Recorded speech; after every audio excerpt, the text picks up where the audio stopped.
The break-even point is the point at which the price equals the minimum of the average total cost.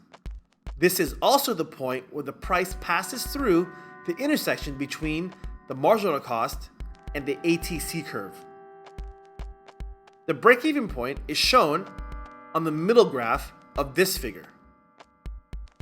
The leftmost graph of this figure depicts a firm that is generating positive profits in the short run because price is greater than the ATC at the profit maximizing quantity.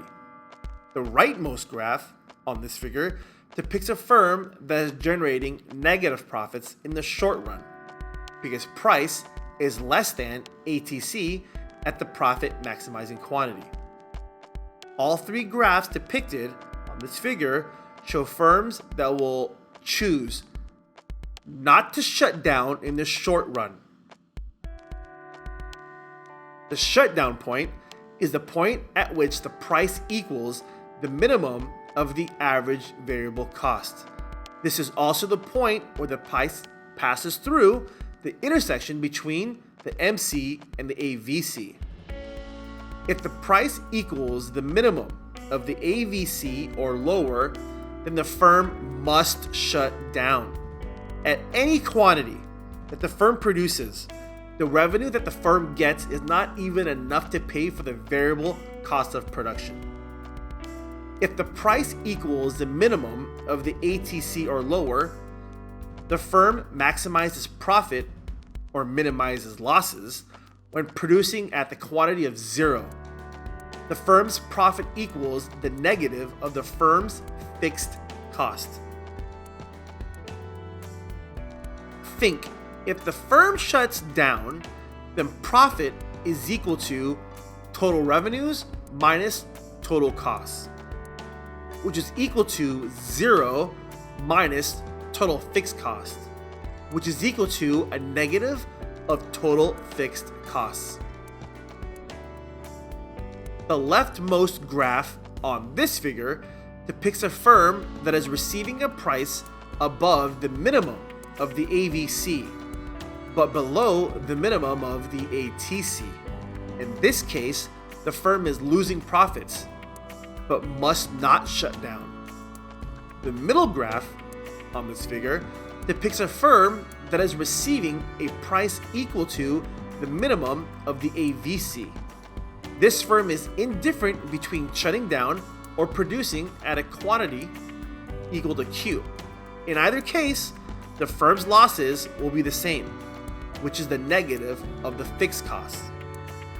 The rightmost graph in this figure depicts a firm that is receiving a price below the minimum of the AVC.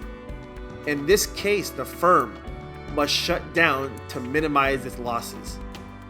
One thing to remember about shutting down is that having negative profits is a necessary, but not a sufficient condition for a firm to shut down in the short run.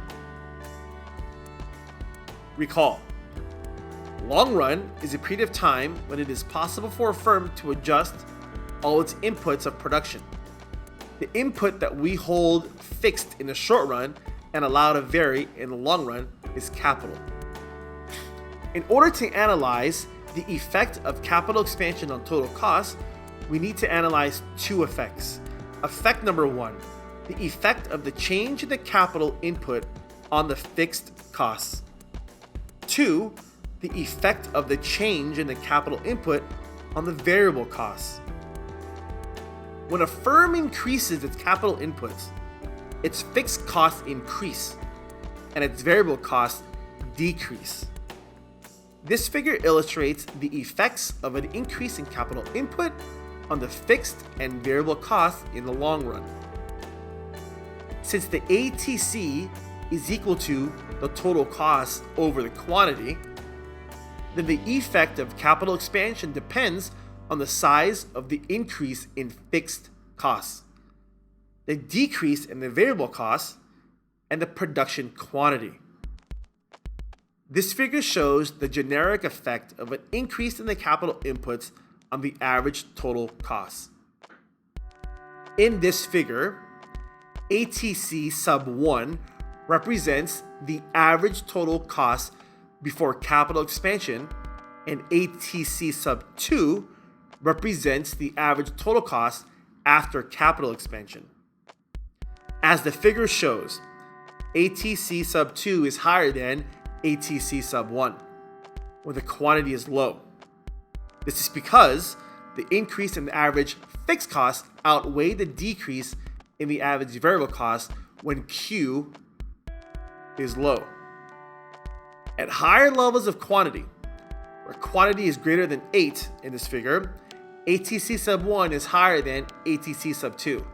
This is because the decrease in the average variable cost now outweighs the increase in the average fixed cost when quantity is high. This figure shows 4 different short-run ATCs, corresponding the average total cost using 4 different levels of capital input.